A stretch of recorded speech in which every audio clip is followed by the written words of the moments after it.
பாணி store today episode. Kumar தினம் மேலே படிச்சுட்டு இருக்காங்க.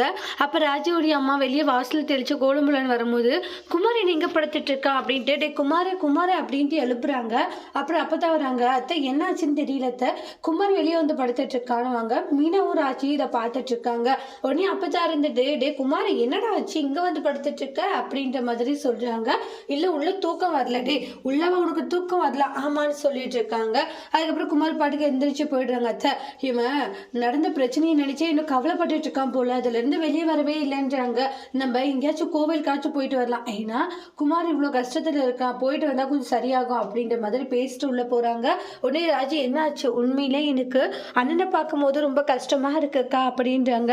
எப்படி சந்தோஷமா இருக்க வேண்டியவங்க, ஆனா இப்ப ஆளே வந்து ரொம்ப சோகமா இருக்காங்க, பார்க்க முடியல. அதுதான் சொல்றது, ஒருத்தரை பழி வாங்கணும்னு நம்ம இறங்கிட்டோம்னு வச்சுக்கோங்க, அது என்னைக்குமே மாற மாட்டாங்க. அதை பழி வாங்கணும், இதை பண்ணணும் அதை பண்ணணும்னா இதெல்லாம் அனுபவிச்சுதான் ஆகணும் ராஜின்றாங்க. எனக்கு தெரிஞ்சு குமார் கொஞ்சம் கொஞ்சமா மாறிடுவான்னு நினைக்கிறேன், கண்டிப்பா ஒழுங்கா திருந்தி வாழ போறான், நீ பாத்துக்கோ ராஜி அப்படின்றாங்க. கவலைப்படாத விட அப்படின்றாங்க. அதுக்கப்புறம் மயிலு ரூம்ல ஃபீல் பண்ணிட்டு இருக்கவும் சுகன்யா போறாங்க. இங்க பாரு மயிலு, எதுக்கு நீ உள்ளவே இருக்க, கொஞ்சம் வெளியே வா, இதை பத்தி யோசிக்காத, இல்லாதெல்லாம் ஒண்ணு இல்லை, நீ வா மயிலு அப்படின்ட்டு சுகன்யா கிச்சன் கூட்டிட்டு வராங்க. கிச்சன்ல எல்லாம் வேலை பார்த்துட்டு இருக்காங்க. அத்தை ஏதாச்சும் வேலை செய்யணுமான்றாங்க. இந்த வெங்காயத்தை போய் தினம் மேல உணர்த்திட்டு வா. சரிங்க அத்தனை வாங்க, வேண்டாம் கூட அப்படின்னுவாங்க. என்னாச்சு அத்தை அப்படின்ற மாதிரி சொல்றாங்க. ஊர்ல இருக்கிற எல்லாருமே வந்து ஹாஸ்பிட்டலுக்கு போனீங்க, என்ன சொன்னாங்க ஏது சொன்னாங்கன்னு கேட்டு நொய்யன்னு இது பண்ணுவாங்க. என்னத்தக்க வேணாம், ஆமா கன்சீவா இருக்கிறது யார் உங்களுக்கு சொன்னது அப்படின்னு ராஜ் சொல்லுவோம். யார் சொன்னது, நான் தான் சொன்ன ஒரு சந்தோஷத்துலன்றாங்க. ஏன் அதை அப்படி பண்றீங்க, ஏண்டி ஒரு சந்தோஷத்துல ஸ்வீட் எடுத்துட்டு போய் கொடுத்து எல்லாருக்கும் சொல்லிட்டு வந்துட்டேன், இப்ப நொய்யன்னு கேட்க மாட்டாங்க, அதெல்லாம் ஒண்ணு நீ செய்ய வேணாம், போய் உட்காருப்போ அப்படின்னு ஒரு மாதிரி பேசுறாங்க.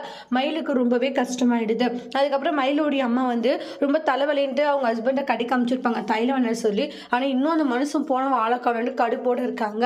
அம்மா அம்மான்றாங்க. இந்த மயிலோடைய சத்தம் கேட்டு வா மயில அப்படின்றாங்க.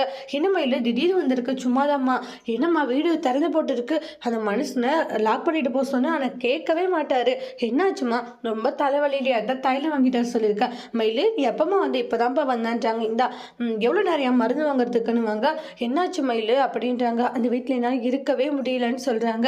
ஒரு நிமிஷம் நான் மாத்திரை போட்டுக்கணும், உங்க அம்மா மாத்திரை போட்டுக்கிறாங்க, இப்போ சொல்லு நடந்த எல்லாத்தையும் சொல்றாங்க.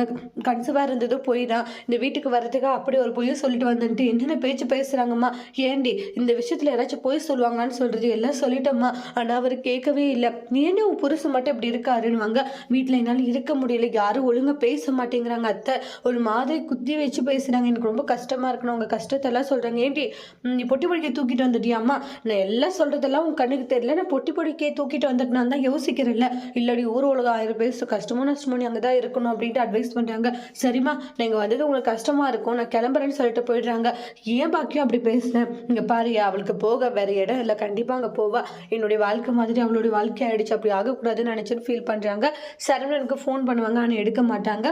அதுக்கப்புறமா கடைக்கு போறாங்க. வாமா மயிலு அப்படின்ட்டு ஜூஸ் எல்லாம் கொடுக்குறாங்க. சரவணா நீ போகும்போது மயிலை வீட்டுல விட்டுட்டு போயிடு அப்படின்ற மாதிரி சொல்றாங்க. பாண்டியன் இல்லைப்பா நான் ஒரு டெலிவரி பண்ணணும், டே போகிற வழியை தானே விட்டு போய்ட்டு, சரி ஓகேன்னு சொல்லிட்டு அங்கேருந்து போகிறாங்க. எதுக்கடி வந்த, தேவையில்லாமல் நீ என்னை டார்ச்சர் பண்ணி இருக்க மாட்டியா, இல்லைம்மா அம்மா ஃபோன் பண்ணி எடுக்கல, உங்ககிட்ட பேச பிடிக்கலன்னு தான் நான் எடுக்கலன்னு சொல்லி கத்தி விடுறாங்க. நான் சொல்கிறத கேளுங்க ஆட்டோ அப்படின்றாங்க. ஒழுங்காக போயிட்டுன்னு சொல்லி அமுச்சு வச்சிடுறாங்க.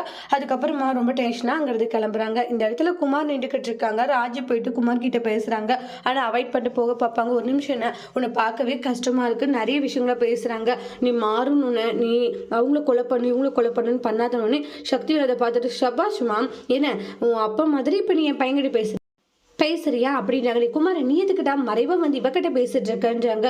இவகிட்ட எல்லாம் பேசாதுன்றாங்க. இங்க பாருங்க சித்தப்பா நான் ஒன்றும் தப்பாலாம் சொல்லலை, என் பையன் எப்படி எனக்கு தெரியும், உங்க அண்ணன் மேலே ஆசை இருந்துச்சுன்னா கொடுத்த கேஸை வாபஸ் வாங்க சொல்லுன்னு சொல்லிட்டு போறாங்க. ராஜி அடுத்து என்ன முடிவு எடுக்க போறாங்க வெயிட் பண்ணி